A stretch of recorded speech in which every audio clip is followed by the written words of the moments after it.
Isra dan Mi'raj adalah peristiwa besar yang hanya bisa diterima dengan iman.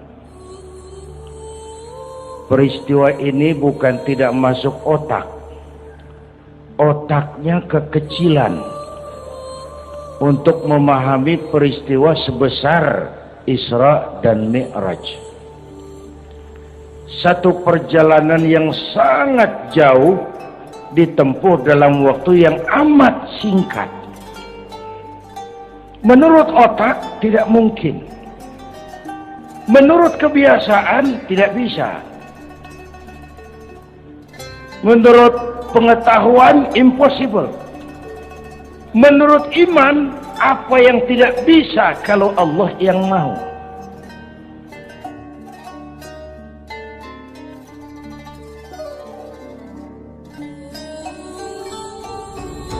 Maha suci Allah yang telah memperjalankan hambanya pada suatu malam dari Masjidil Haram ke Masjidil Aqsa yang telah kami berkahi sekelilingnya, agar kami memperlihatkan kepadanya sebagian dari tanda-tanda kebesaran kami.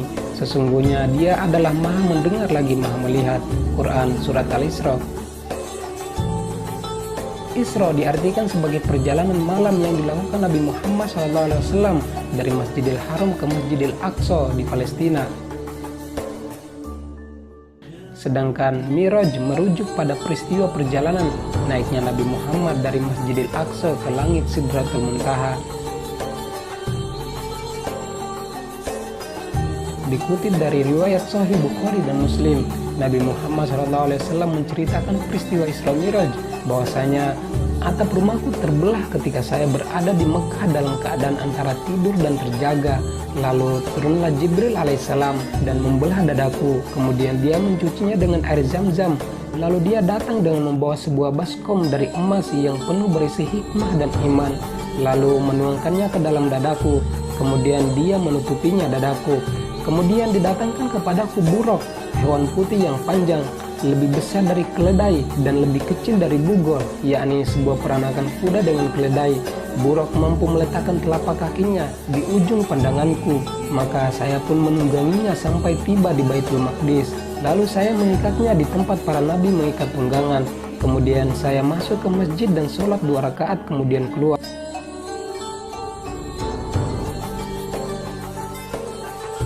Lalu kami naik ke langit pertama dan Jibril minta izin untuk masuk. Maka dikatakan kepadanya, "Siapa engkau?" Dia menjawab, "Jibril." Dikatakan lagi, "Siapa yang bersamamu?" Dia menjawab, "Muhammad." Dikatakan lagi, "Apakah dia telah diutus?" Maka dia menjawab, "Dia telah diutus." Maka dibukakan bagi kami pintu langit dan saya bertemu dengan Adam.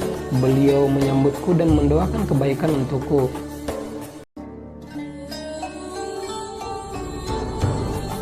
Kemudian kami naik ke langit kedua, lalu Jibril berkata, "Bukalah pintu langit." Penjaganya menanyakan seperti yang ditanyakan oleh penjaga langit pertama. Lalu Nabi Muhammad menyebutkan bahwa beliau bertemu dengan Nabi Isa dan Yahya di langit kedua, Nabi Yusuf di langit ketiga, Nabi Idris di langit keempat, Nabi Harun di langit kelima, Nabi Musa di langit keenam, dan Nabi Ibrahim alaihissalam di langit ketujuh.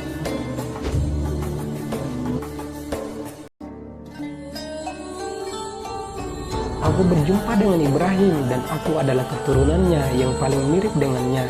Hadis riwayat Al-Bukhari dan Muslim. Karamah dan kemuliaan ayah para nabi ini telah tampak pada saat kesan pertama.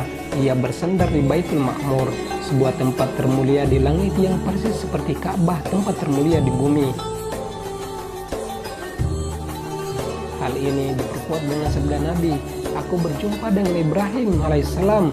Saat itu beliau sedang menyandarkan punggungnya pada Baitul Ma'mur, sebuah tempat yang seharinya dimasuki 70.000 malaikat. Mereka yang pernah masuk ke tempat tersebut tidak akan mengulanginya lagi. Hadis riwayat Muslim. Aku berjumpa dengan Ibrahim pada malam Isra'ku. Ia berpesan, "Wahai Muhammad, sampaikan salam dariku untuk umatmu. Beritahu mereka bahwa surga itu debunya harum, airnya segar, dan surga itu datar. Tanamannya adalah kalimat Subhanallah, Walhamdulillah, La ilaha illallah, Allahu Akbar, yang artinya Maha suci Allah, segala puji bagi Allah, tidak ada Tuhan yang berhak disembah kecuali Allah, dan Allah Maha besar." hadis riwayat Tirmizi.